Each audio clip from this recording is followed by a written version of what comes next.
Maailman suurimpiin lannoitevalmistajiin lukeutuva Eurochem tukee laajasti urheilua ja juniorijääkiekkoa kotimaassaan Venäjällä. Tänä vuonna Eurochem lanseerasi uuden Suomen ja Venäjän välisen juniorijääkiekon ystävyysturnauksen.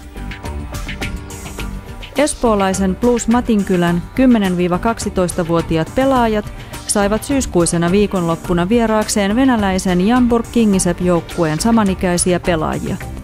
Huisketta riitti, kun 4 joukkuetta otti mittaa toisistaan hyvässä hengessä. Lapsille kokemus oli aivan erityinen.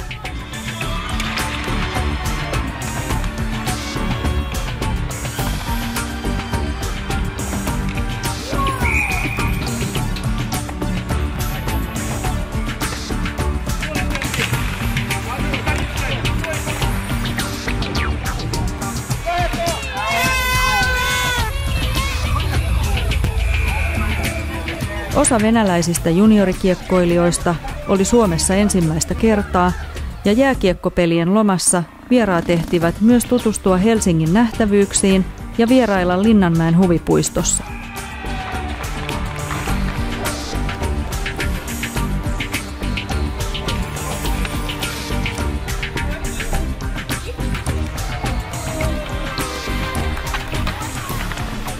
Oli hauska pelata. Kiva.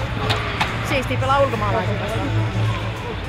No pari virhettä tuli, mutta vastus oli kova ja paremmin meni kuin viime kerralla. Ja hyvin meni.